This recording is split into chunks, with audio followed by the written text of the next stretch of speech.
All right, welcome back. Another episode of Saints Talk. Kevin is on vacation, and as you can see, we're joined by our special guest here, Mike Triplett. He's I gotta say, Mike's probably my favorite guy that covers the Saints. Probably my favorite guy to read. So happy to have you on here, man. I agreed to join the show, Nick. You don't have to. Mike, what's going on, man? Not much. I thought about shaving my head for Kevin, but I didn't know if I could pull it off. Yeah, I don't think you can pull it off quite as well. You're like he's muscular, so he can get away with being bald, and nobody's going to say anything to him. I don't think you can get away with it. But so all right, this offseason, I think you've been covering this team since the beginning of the Peyton era. Is this the most boring offseason that they've ever had? Well, it's not going to be in total. I mean, it depends what you mean by boring. It started with them shedding about 8 starters, including Drew Brees, who is a pretty important one. So boring might not be the right word, but definitely boring as far as adding. I can't ever remember. I mean, they have always believed in free agency. They've always believed in trading up in the draft. This is as intriguing as any offseason ever because we're going to have a quarterback battle, because we're going to find out who the new starter is at so many different positions. But as far as I can't wait to see newcomer X, in that regard, for sure. Yeah, I think that's probably a fair way to put it. Just even getting under the cap was quite interesting, but it's not like there's like no talking points. You know what I mean? Like, it's just, they didn't draft anybody super exciting. They didn't sign anybody. It's just kind of been like in wait and see mode. And it's going to pick up at some point, but like not having OTAs, not having rookie minicamp, all that stuff has been like for a really, really boring offseason. So just on the topic of the draft, I guess we can kind of start there, go broad view on just some of the stuff they've done this season. How do you feel about what they accomplished and just kind of your general overall views of it? Especially since we spent the whole day on Thursday with the reports that were accurate that they were trying to trade up all the way into the top 10 from number 28. So everybody was on the edge of their seat. They probably tuned into the draft 2 hours earlier than they otherwise would have if they just cared about the Saints pick. And then all they got was some guy who was, rated 40th or 50th in every mock draft that they have in front of them. And then, look, the most positive spin you can put on the draft, as I said that night, was I'm sure they got one of their top 20 guys at 28. I'm sure they got one of their, top 40 guys at the end of round 2, one of their top 50 guys in round 3. So I'm sure it was a successful draft. And there's a lot of people that believe you shouldn't trade up and waste draft capital. They have all of next year's picks. So it was a good, solid draft, and it might pan out great. But it did lack excitement. I mean, they didn't get the corner that's immediately going to be plugged in as a starter. They didn't get the playmaking wide receiver that would have gotten everyone excited, even if it was a second or third round pick. So it might be a fine draft, but it wasn't exciting. Yeah, I mean, there's really nobody that I want to stand on the table for, and there's nobody that, I'd put my whole name behind that, oh, this guy's going to be a great player. I think they got a few guys that are going to be good. I think Peyton Turner's probably going to be a solid player. You kind of watch him play, and it's kind of hard to see. I don't think he has the same downsides as Marcus Davenport. I don't think he has the same upside as Marcus Davenport, but Marcus Davenport isn't hitting his upside. So I don't know how much that really matters. Well, I think Marcus Davenport took the wind out of the sails of that pick, to be honest with you.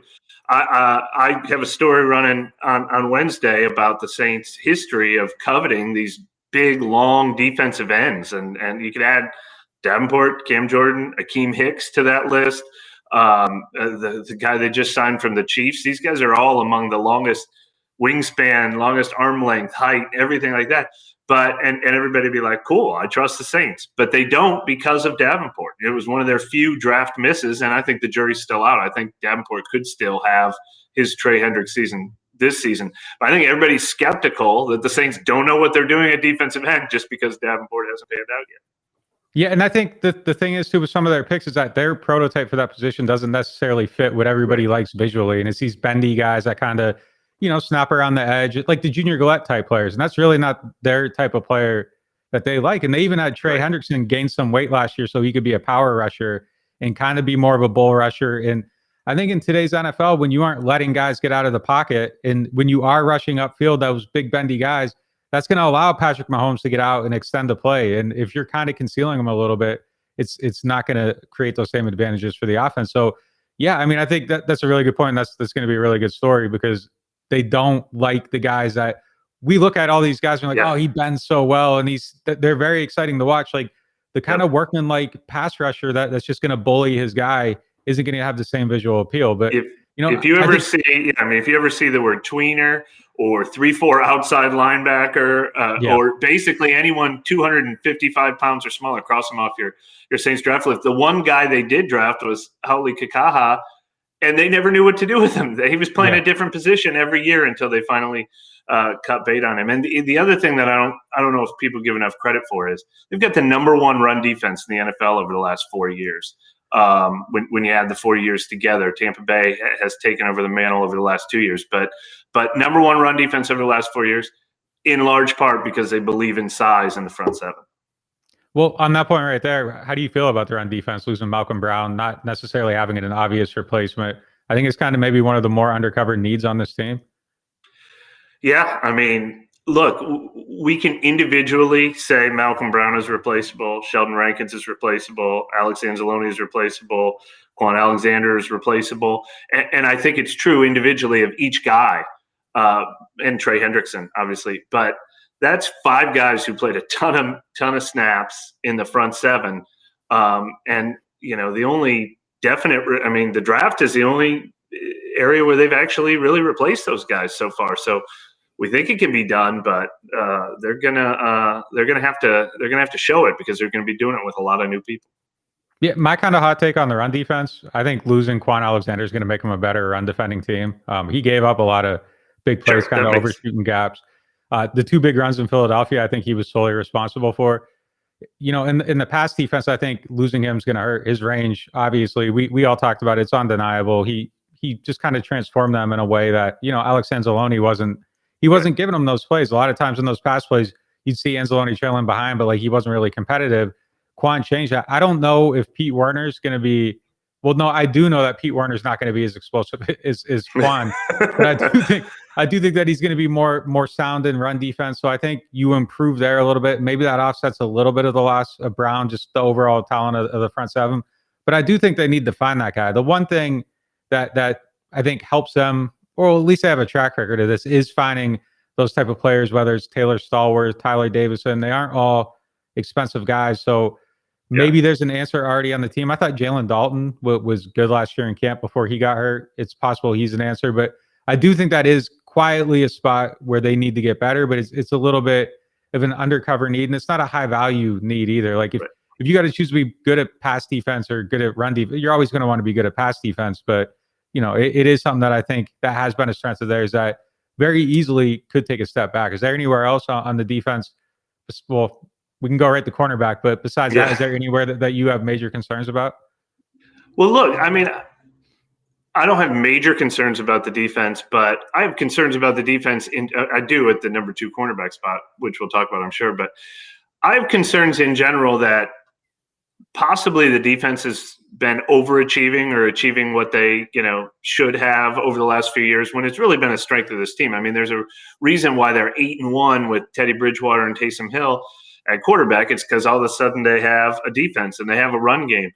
And it's hard to project this as an ascending defense right now because we just listed all the guys they lost in the front seven. And then obviously they let Janoris Jenkins go at corner. And, Cameron Jordan's getting a year older. Demario Davis is getting a year older. Malcolm Jenkins is getting a year older. It's not necessarily a loaded young defense like it was in 2017 that's just ascending and ascending. So, I mean, it's hard to expect, even if we could list every guy, including Janoris Jenkins, as potentially replaceable. It's hard to expect this defense to be as good or better as it was last year, and they need it to be if the offense is potentially going to take a step back or even be even to what it was last year. Yeah, I think it's huge too, just for Jameis's mindset. You don't want him being in games where he feels like he needs to win the games by himself, because I think that's where he can say all the stuff he's saying this offseason about being process oriented and all that. But when you get into a game and that pressure's on him, we've seen him have those issues where he's felt like he's needed to make a play, and that's where he makes his mistakes. If he feels confident in the defense and they don't have to score 30 points a game, they're going to be a much better team than they were. And I do agree with you. I think pass rusher, I don't know how to handicap it at this point, because Cam did have a weird season, and I don't know if that's COVID stuff being away from the facility, if things just got schemed away from him. But he is getting older, and I think it is fair to wonder what is he going to be moving forward? Is he going to be able to get back to the 10 sack level? I think it's fair to have concerns about that. And this is the do or die season for Davenport in very, in every way conceivable. And I think patience long since expired, and all of his almost plays at some point, like, he has to start getting sacks, and sacks aren't everything, but his pressures aren't even turning into, like, he doesn't even hit the quarterback. And I think if you're knocking on the door that much, okay, you aren't getting the sack, but, like, you need to hit the quarterback. You need to be close enough to at least be sniffing these plays instead of just, like, getting the pressure by getting a hand over a tackle and kind of being in the halo. So there are a ton of questions, and CB2, man, that's the big one. Yeah. Well, I was going to say about the pass rush first.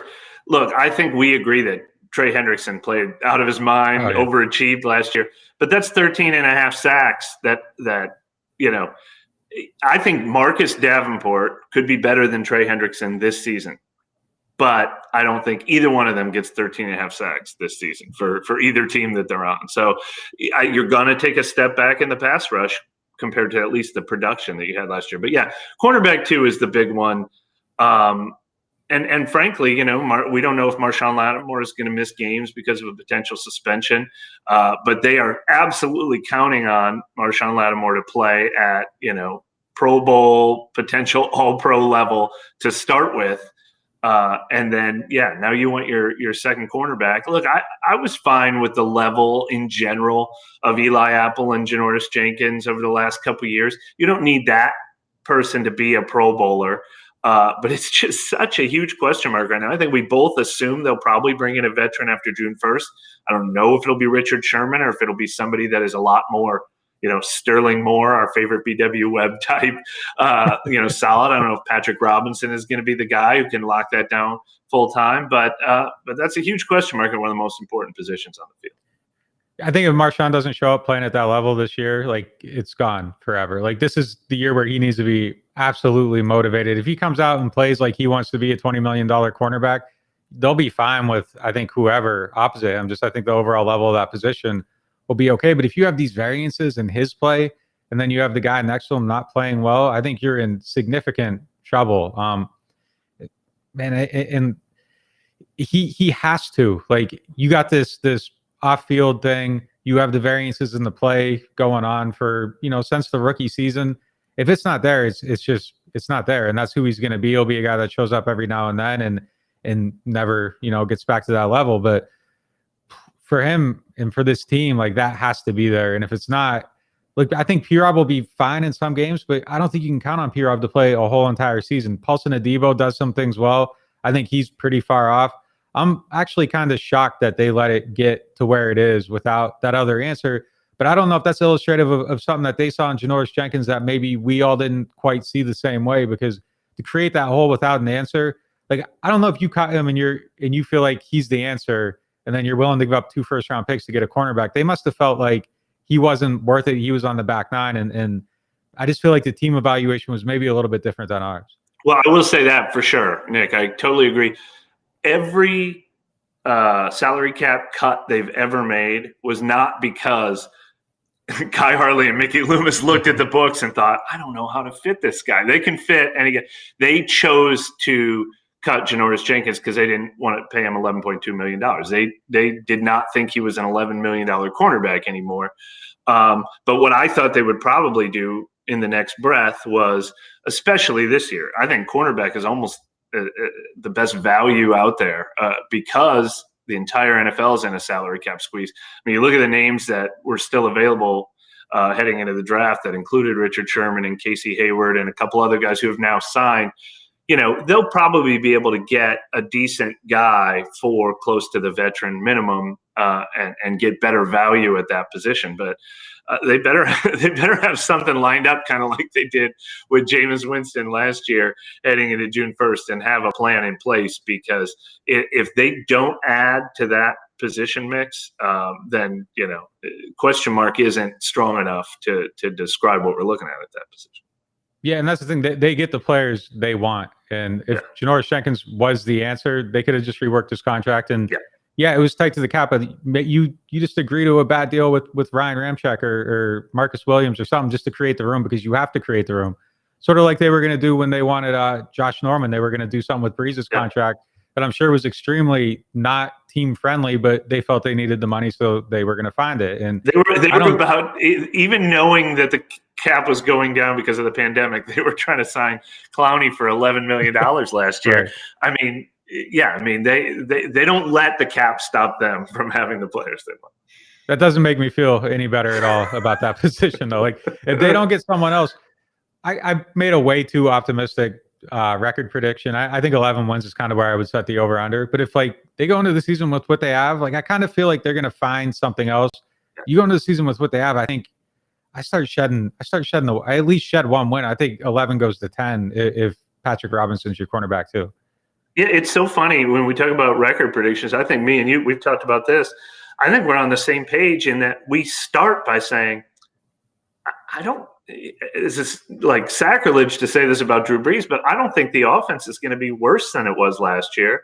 If anything, you get Michael Thomas back to form. The offense could potentially be even better this year. I think we'll talk about this too, I'm sure. I think losing Emmanuel Sanders and not filling that void yet, it concerns me almost as much as cornerback concerns me. But, with the way Kamara's playing right now, with the way that offensive line is still a strength, and the fact that their quarterback play last year was not exceptional. I mean, Brees admitted that he only played one healthy game all year. He missed 4. He came back a little early. He was struggling early last season. Their quarterback play just needs to be B-, C+ almost to match what the quarterback play was last year. So I don't necessarily take wins away. They were 12-4 despite all that. I would maybe think they're an 11-win team based on the offense.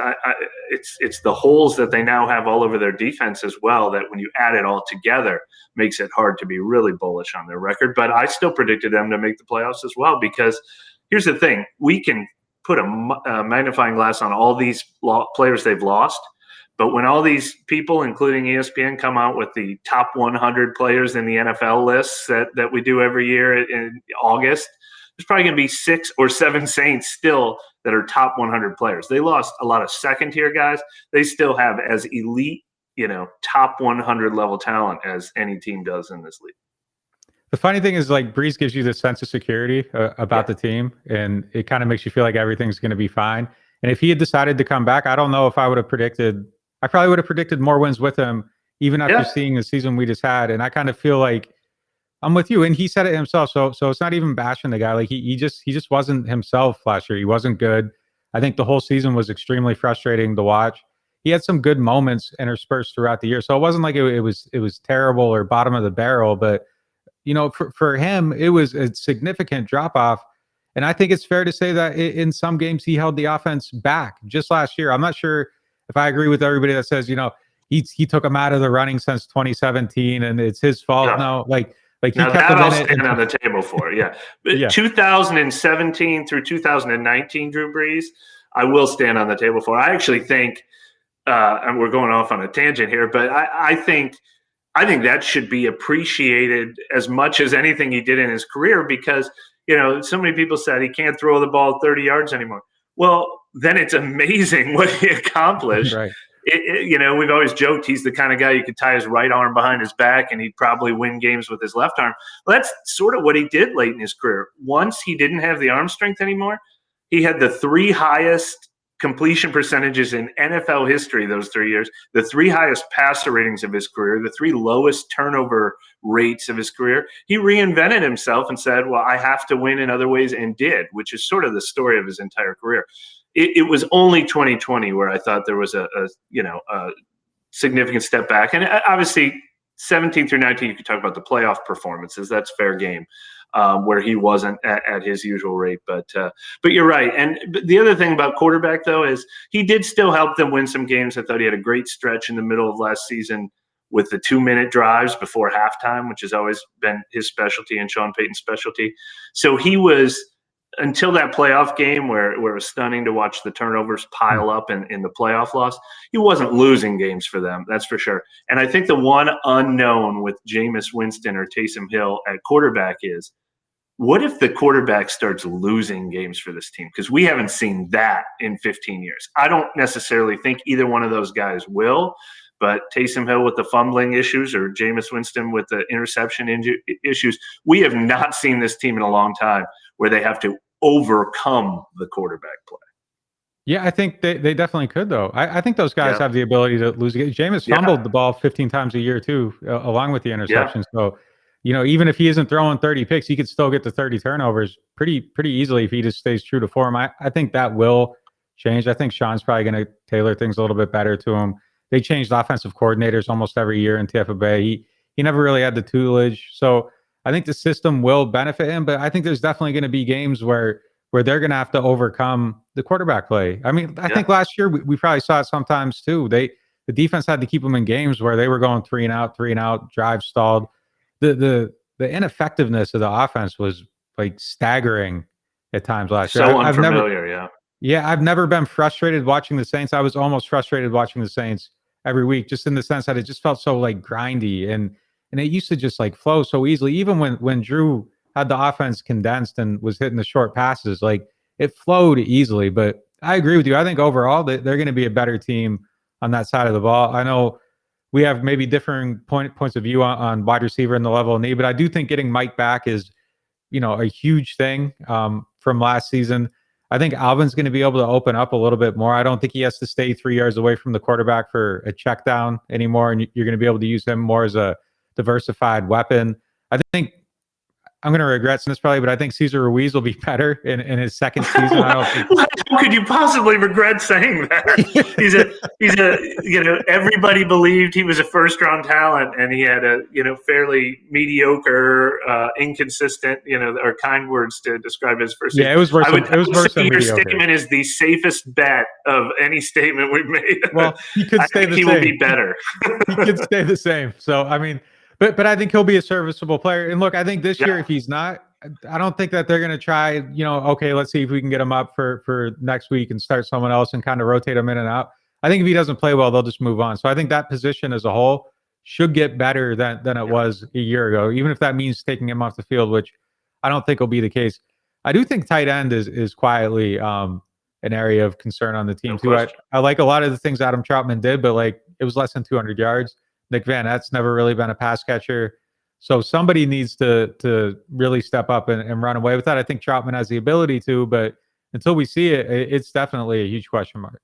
Well, look, and this is part of the reason why we've disagreed on the wide receiver need is individually, I'm excited about the potential of Troutman, and I'm excited about the potential of, Marcus Callaway and Jawan Johnson. I think Traquan Smith has to have the best season of his career. I don't see how he can't if he stays healthy.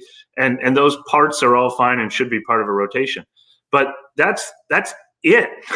Beyond Michael Thomas, you could say Deontay Harris, but Michael Thomas and Traquan Smith, I can't remember the exact number that I looked up. They're the only two receivers or tight ends on this team with more than 26 career catches. Everyone else is a projection. There were a lot of people saying, "Oh, they don't need to draft Elijah Moore. They have Deontay Harris." Well, we've never Deontay Harris is a theory. He's never done it. Traquan Smith should by now be a number 2 receiver, maybe as the Corey Davis breakout type of season, but he's never done it consistently. Has he ever caught 30 passes? I think is something like his career high in a season. Adam Troutman is the only pass. Jared Cook was fading. He was an obvious guy they were going to replace, but that's a lot of production they lost from Jared Cook and Emmanuel Sanders. So I'm pretty shocked they haven't added a veteran somewhere in the pass catching mix. So they're going to be counting on a lot of guys to have career years. Let me run my Traquan theory about you. I don't know. I don't know if you know that I'm the president of the Traquan Truther Club. All right. But we've talked to him a lot over the years, and 2018, he would talk openly about how he didn't understand the splits, and he'd fake put his leg up and put it down and hope that people thought he moved when he didn't actually move because he didn't know where to be. And he just kind of talked about this stuff every year. And then last year going into the season, he's like, "Oh, I'm finally starting to understand this stuff." But I think with Breeze, if anything's off, like at the snap, with how quickly he was getting the ball out, it's, you're getting the ball, 3-step drop, back foot hits, passes out. I think if he's looking over and he sees Traquan has any of his detailing messed up, like Drew Brees wasn't fooled by the leg lift. yes, the ball is absolutely not going to him. And look, he had to throw timing based. You wrote stories even early on, like before his arm started to go away, how he was like throwing blind to just areas on the field. And I think with another quarterback that's maybe able to hold the ball a little bit longer, has a little bit more of an arm, even if Traquan has the details messy, like he's going to actually see him getting open on a break, and they might get him the ball. So I think that he's maybe a better fit for a different quarterback. I don't know if he's going to be, a legitimate Emmanuel Sanders replacement. I doubt it, but I think he can be better than he has been.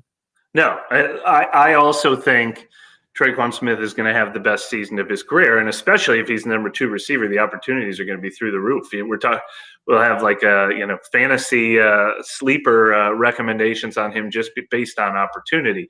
But I like him better as a 3 receiver with fill in Lance Moore, Willie Snead, Emmanuel Sanders is my number 2, and that's that security blanket number 2.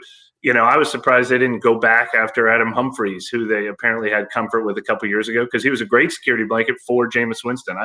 That's the kind of guy I don't see in this offense right now, is the guy working in the middle of the field that Jameis Winston can get the ball to. But I do agree with you that the way this offense is currently structured, Traquan Smith, they're almost counting on him to for sure have 70 catches and 900 plus yards. If he doesn't have that, they're in real trouble. Yeah, and look, I think your overall point's fair too, in the sense that I don't know if either one of these quarterbacks is actually elevating players, like the way Brees did, especially early in his career. You could give him just about anybody, and they were going to come in and they were going to be able to produce. Willie Snead, he was a borderline 1,000-yard receiver in this offense. He goes somewhere else, and he's not that. Obviously, Baltimore's not really the land of prosperity for wide receivers, but he just doesn't look like the same type of player. So, yeah, I don't know. It's going to be interesting to see what they can do. Those guys working out with them during the offseason, I think that's going to help to some degree. It has to. But, yeah, it is lacking in just overall. If there was one more guy, and if it was even a tight end, I would feel better about the offense. But if tight end's bad, wide receiver has to be better. I'm not sure you have any sure answers to any of these questions. But it is weird, because I do believe that they're going to be a better offensive team. And I think, look, Mike Thomas coming back, Emmanuel Sanders had a great season. Emmanuel Sanders probably wasn't going to have that same season if Mike Thomas was healthy the whole year and getting all of his targets. So Mike coming back offsets a lot of that. But look, I think Mike Thomas could even be a little bit different too. I don't think that he has to be, the 6-7 yard average depth of target guy. He won't be. It depends if Jameis or if Taysom, although Taysom was striking him down the field too. Here's my biggest concern about Jameis Winston from an incredibly small sample size in training camp, and you can tell me if you agree or not. The 30 interceptions that have been stuck with him, that's such an exaggerated total from that one year and the circumstances of that year. I'm not worried about Jameis Winston throwing 2 interceptions a game. But the one thing, after all these years of covering Drew Brees and Teddy Bridgewater and Chase Daniel and every other quarterback we've seen out in training camp, he's running the same offense, but just making vastly different decisions on every snap. I've never seen a quarterback throw deep as much as he did. It was almost 50% of his passes, if not more, in training camp, where he goes back and he dials it back and he throws it, and he can throw it 70 yards down the field. And then we all watch the play like this. Oh, what's going to happen? And then, 2 out of every 3 of them were nowhere near a receiver down the field. It was over his head or whatever. Not because he's wildly inaccurate, but he likes the inaccurate or, the low percentage, high risk, high reward throw. And when he hit it, it was wow. We've never seen a touchdown pass like that. The one in the Superdome that we saw late in training camp last year. But so many snaps where this guy is just looking to throw that deep ball, and it's going to fall incomplete a lot. I'd be very surprised to see him throw a lot of slants to Michael Thomas and check downs to Alvin Kamara. I don't think either of those are a big part of his game. Yeah, that throw in the Superdome, Deontay Harris between the 2 Jenkinses, split cover 2. We heard them talk all at the beginning of the season, Drew doesn't throw deep against cover 2. It's because he can't hit that hole. Other guys can. And that was a great example. But yeah, in camp, it was extremely fascinating just to watch his thought process, because they would run same guy would run the same I'm sure kind they of plays. call the exact play. Yeah. Yeah. And it'd be like their 3-level route concept up the right sideline. And, the other guys are being conservative. And Jameis is just trying to take the top off the defense. He's I not do conservative. think that's not at all. I think that's what Sean needs to coach out of him, though. And I think that's probably a lot of what he's talking about. Everything he says is the absolute perfect thing right now. Every time he talks, and I listen to him talk, I'm all bought in on Jameis's mentality. Yeah. I have no idea, though, how it's going to look on the field. But you're right. Like 30 interceptions is probably the most unfair thing. Like he's not going to throw 2 picks a game. They won't let him throw 2 picks a game. He's throwing 2 picks a game. He's getting to the bye and he's done. But I don't think that's going to happen. Your thoughts on this? Like, how soon do you think they have to make a decision at quarterback? This is the most fascinating thing about the Jameis Taysom battle. I think we both kind of have an assumption that it's Jameis's job to not to lose, but like he's the front runner or he's the guy they'd like to see definitely earn it. There's so many reasons why. I mean, he's got a higher ceiling. He's younger by 3 years. If he's the quarterback, Taysom can continue to play that Taysom role. But I think they're going to give Taysom a real shot at it. But both these guys deserve for you to design the offense around their strengths. And those are 2 vastly different offenses. If Taysom is going to have a real shot at this job, and look, despite what we saw last year, I would still buy season tickets to the Sean Payton has committed to Taysom Hill offense. I would love to see it. But you can't do that if you're saying we are installing one offense and you guys both get a shot during training camp to run it. They deserve their own offenses. So I don't know how that could be something that they don't decide until 3 weeks into training camp, unless they have 2 different playbooks ready to go. So that's the wild card of this to me is how fair of a shot does Taysom really get? I mean, does Jameis get Jameis plays on his snaps and Taysom get Taysom plays on his snaps? I think that's another, card in the deck stacked against Taysom Hill winning this job. Yeah, if it's going to be Taysom, it can't look like it did last year. That can't be the offense. You can't have him a statue in the pocket, afraid to move. It was stunning. Shocking. I was shocked. It made no sense. They took away I always thought the beauty of Taysom Hill would be, first of all, I thought he would be better. And this is an indictment on Taysom Hill. I thought he'd be better if the pocket broke down around him. I thought then we would see him work some magic. He really struggled when the pocket broke down. He was not great at throwing on the run, and he certainly held the ball too long and got sacked, fumbled a couple times. But when the first read was there, he was a way better thrower than any of us thought. So it seems like a no-brainer to me that every Taysom Hill play should be, Sean Payton has designed a great play for you. If it's there, throw it because you can throw it well. If it's not there, run or designed runs. I can't believe he didn't look like he was going to be on pace for 50-plus rushing yards a game when he was the quarterback. Yeah, he's got to run. I mean, that's the main thing with him. You take that away, he's a mediocre quarterback that, things break down around him. Taysom Hill needs to be able to run the ball and just exploit defenses. He should look like Josh Allen. Like I thought he was going to look like He should. Yeah, he should. It should be he's out of the pocket, bombing the ball down the field, and it's crazy, but sometimes it works, and hopefully it works more than it doesn't. And Josh Allen's really gotten on the right side of that equation. But man, so you're team Jameis right now going into camp. I would love to buy some cheap Taysom stock because I don't think it's ever going to be lower. And I would like to see them say, you know what, we're going to do Josh Allen 2.0 in New Orleans. And I honestly think it could work. And if they said that's what they were doing, my record prediction wouldn't change. I'd be like, let's do it. Let's watch it. I think Sean Payton's smart enough to make this work. I think that's what you have to do. I think you need to decide by May 18th. I think you need to decide by February 18th. We are going Josh Allen 2.0 and designing our offense around Taysom Hill. Let's do it. And I don't know how you can do that if you have a neck-and-neck competition that's not decided until mid-August, which makes me think, my brain just says, it feels like they got to, this can be Jameis's turn, and that's the offense that they're going to plan for, and Taysom is plan B. That's not from people privately saying that to me. That's just my common sense figuring this out. If the two guys are 50-50 battling for the job, then it really favors Jameis. No, I think the one thing that they've done this offseason that people hated more than anything was probably drafting Ian Book. I like drafting Ian Book, actually, and not necessarily because of the quarterback, just that he is a quarterback, and I think you should be pulling tickets all the time. I know you did a story earlier this offseason about mid-round guys, and then you had another story about Book recently, just about his development and all that. Where do you stand on bringing him in, and how do you see him kind of fitting in?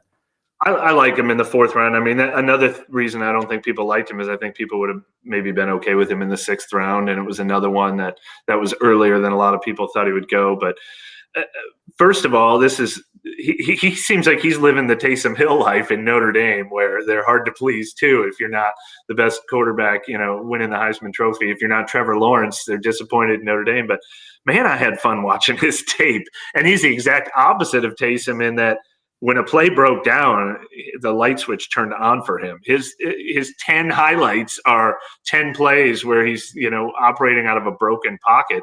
I have a feeling he's going to have like this incredible performance in the second half of the second preseason game, and people are going to love him.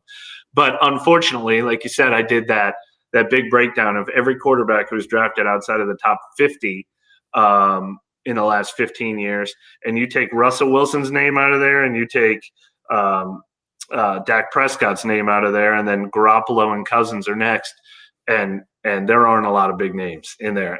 What stunned me was the reason I did the project was how few, the ones who hit right away, Wilson and Prescott. Very few examples of a guy being developed for a couple years and then becoming the starter in year 3. It basically never happens in the NFL. So the road to Ian Book being the 2023 starter for New Orleans is an extremely rare one. Now, if it's going to work, it's going to work with Sean Payton in this offense in New Orleans, but it just does not – it barely ever happens anymore in the NFL. I think the one thing people don't necessarily fully understand, too, is that I think to get a quarterback that has traits that you like and that you would want to develop, you have to make some type of investment in them. Like the UDFA quarterbacks, they really aren't out there. They usually don't work out at all. Most of these guys don't work out, but like the 4th round quarterback, the 5th round quarterback is sort of like the UDFA wide receiver, just given how the position is valued, and you just aren't finding them anywhere. And obviously anybody taken in the 4th round, 5th round, even the 3rd round, like these guys probably aren't going to make it. Like your upside is as a backup. If they become a backup quarterback, that's probably a good thing. But just to have that little bit of shred of hope, you have to put something into them to get them into the building. And look, Ian Book, odds are he probably isn't going to work out. That doesn't mean it's a wasted pick. I think they should go back next year. Yeah, because 4th round. Yeah, I mean, if you draft 5 of them and one of them pans out, then it was worth it. Absolutely. So, offseason overall, big picture. What's the one thing they did this offseason that you liked more than anything? This is kind of putting you on the spot. I should have. I know. Well, I will say this. My biggest question, starting, frankly, before they re-signed Alvin Kamara and Demario Davis last year, once we knew what was coming with the salary cap, and it was like, oh, man, taking $30 million of cap dollars away from this team is just cruel. They were planned to be right up against the edge, and to lose all that cap space, not only in 1 year, but also they're going to lose cap space next year, according to what was planned, was, well, what does this team do? Because Kamara is going into the final year of his deal. DeMario is going into the final year of his deal. And then next year, and Marcus Williams. And then the next year, Marshawn Lattimore and Teron Armstead and Ryan Ramczyk. And it's like, I mean, do you pay everybody? Do you keep going all in like you've been all these years? Do you have to start trading a couple of these guys for first-round picks and try to reload quickly? And they very clearly went into this offseason and said, no, we are still all in. We are going to try to win the Super Bowl this year. We are not touching Lattimore, Ramczyk, Michael Thomas, Cam Jordan. We didn't hear a single trade talk with any of these guys.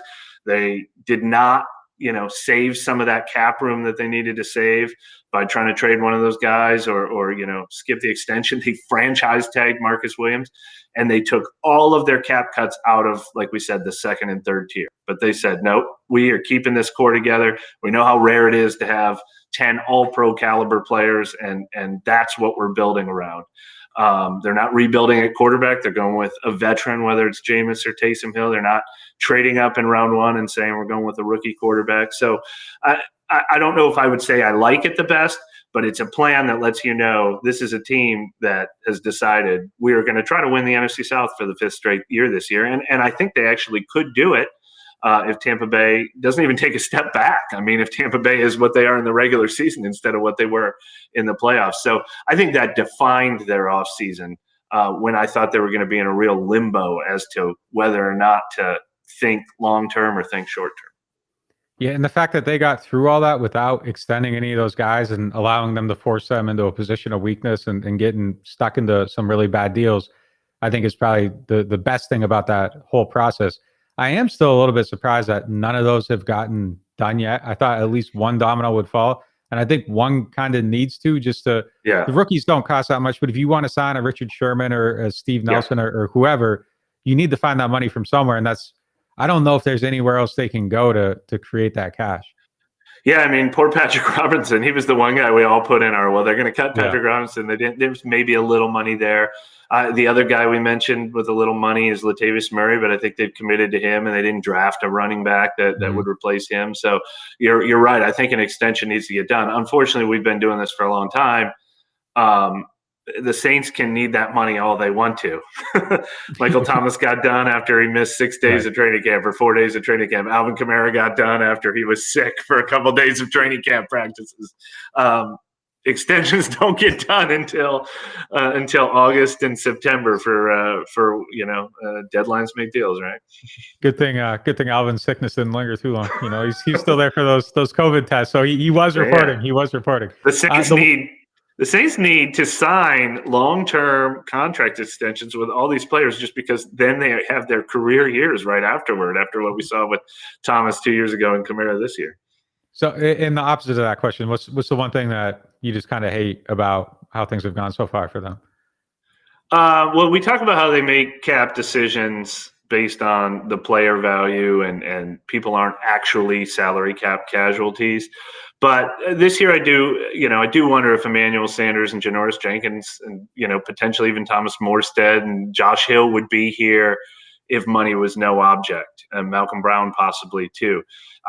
I am concerned that those guys were all replaceable. I don't think Trey Hendrickson would have stayed under any circumstances. I don't think they would have matched anywhere near the money the Bengals paid him. But I am concerned that they took on a little more holes by looking at each one value says we can let this guy go. Value says we can let this guy go. And I'm concerned about the adding up effect. And the nightmare scenario that comes to mind is after the 2013 season when they let Will Smith and Jabari Greer and was it Roman Harper and Malcolm Jenkins and Jonathan Vilma, was it all five of those guys in the same offseason? And each one made sense. Most of those guys were older guys who had been playing less. And I think two of them didn't ever even play another snap in the NFL anyway. But then the bottom dropped out and they just admitted all year losing all of those guys at once hurt us way worse than we could have envisioned. And sometimes it's tough to replace 8 guys at once, even if each guy on his own could have been replaceable. I think maybe the biggest concern for me, not really even on the field, is just the invisible stuff that Breeze brought to the team. And just, I don't know how you're going to replace all that stuff. And it's just, even just the confidence in the 2 minute, even with a, broken down Breeze, there was just still something there where you knew that you were going to be fine. Or, going into Seattle on a Monday night game where it's super loud and the atmosphere is crazy and you look over and there's Breeze and he's led you through this so many times. I just think all that stuff is going to be really, really hard for no question. I mean, yeah. I thought we were supposed to dig. You said that your biggest concern of the offseason is they lost their Hall of Fame quarterback. I didn't know we were supposed to just take chalk. Yeah. Well, I mean, if you're going, my most hated thing is it's cornerback, and I hate that they're in the position that they're in. It was the one thing the whole offseason that I felt like they had to get done. You cut Janoris. I feel like you had to have a plan, and we haven't seen that plan manifest yet. Maybe it's been in place all throughout free agency, and you get to that magic, post June 1st date, and it reveals itself. And maybe things went how they were supposed to go, and they had a backup plan for not getting J.C. Horn or something. But it looks really bad, and that's the one position where you don't want to have Brandon Browner and that type of season, and it can turn on you really, really quick if you don't figure that out. No, you're absolutely right. I mean, it's a glaring concern. And look, quarterback might turn out to be the downfall of this team, but if it's not, then cornerback is right there next to it. Thanks for the enunciation. Last thing, I think the thing I had to do that a lot, especially leading up to the draft. Their needs are. I think the one thing I'm most excited to see about is just kind of like the transformation of Sean Payton and just how he conducts himself post Drew Brees. I could see him being extremely cocky this year if one of these quarterbacks work out. We haven't seen like really cocky Sean in a while. It's been a few years, but you remember how he used to come in like after winning a game, and it was just kind of like this insane energy where Sean was just like flexing on all of us. I feel like we might see that Sean Payton this year, and I'm excited to see it. Yeah, but you know what we're going to see first? We're going to see intensely paranoid, shutting off every question Sean Payton, at least before the quarterback is decided. It's going to be a nightmare. If we try any question we ask that even sounds anywhere in his brain like we are trying to figure out who is winning the quarterback competition, we're going to be taken to task for those questions. Yeah, I think there could be some paranoia big time on a lot of stuff this year. I will say that, look, that you're absolutely right. I mean, Sean Payton would never trade his career for anything, I'm sure. But it is amazing to remember that this guy was a quarterback coach by trade whose most famous thing he ever did before he came to New Orleans was find and develop Tony Romo. And I'm sure there's an alternate reality where, Sean Payton, makes a living out of drafting a quarterback, turning him into a gem, having 3 or 4 quarterbacks. I mean, he would be in the Hall of Fame already if they had drafted Patrick Mahomes, and he was credited for being the guy that coached Romo, Brees, and Mahomes. So I'm sure he loves the idea of developing and winning with other styles of quarterback, and that energy that you're talking about. The first year that they introduced Taysom Hill into this offense, we saw him out there at practice basically making up plays and like drawing them in the turf for everybody and saying, and then we're going to do this. And he was loving it. He's probably staying up all night, coming up with new ideas and adding them to the playbook. Look, I know things kind of like busted with Garrett Grayson, but he did quietly develop Ryan Griffin into a guy that's had a very long NFL career. And Chase Daniel. And look, we look at remember the video that went out, the BYU video that like Craig Robertson had to defend of Taysom Hill, like how bad his throws were in college. He turned him into a borderline legitimate NFL. He was a legitimate backup quarterback in those 4 games. Now, is he starter level? We can debate that, but the progression from where he was at BYU to where he ended up was crazy just as a pocket passer. So, look, I mean, it's not like outrageous to think that he could make Jameis a lot better. There is a lot there to work with. And I do think that his reputation is earned. I know I see a lot of people commenting on like, oh, what has he like really done? Who has he developed? He's had Brees. You've seen him kind of help some of these other guys get a career so far. So I'm excited to see either one of these 2 players. But I'm with you. I would pay to see the Taysom offense for a year, but they're much better, I think, with Jameis at quarterback. No question. And look, every bad thing you could say about Taysom, which I have a Twitter account, so I know it's out there. I'm more bullish on Taysom than anyone else, but you could never invest in him as your full-time starting quarterback because I don't think he could last 16 games as a starting quarterback. He plays quarterback like he's a linebacker. I mean, it's great when we've never seen him slide yet in his NFL career. I'm not sure I've ever seen him run out of bounds. It's great when he trucks a defensive player and gets the extra yards out of it. But I think he would have trouble surviving with his style of play, even without the injury history that he had at BYU. All right. So ESPN didn't make you do this. I'm gonna make you. I want your record prediction on record. I thought I was going to have to, and I was waffling. Hold on, I got to do the new math. I was waffling between 10-7 and 11-6. I would have gone 10-6 if this was a traditional season, but I will go. I'll go 10-7 to be conservative. But I picked him to go to the playoffs, and I really do believe that. All right, that's all I got for you, man. I appreciate you coming on. Kevin will be back. We did not fire him, so he'll be back next week. But definitely appreciate you sitting in. Hey, happy to be asked. All right. We'll be back this week. Everything on NewOrleans.Football. No premium podcast this week, but the story will be on there. Appreciate your support. Keep signing up. And the more you guys show up, the more we'll do.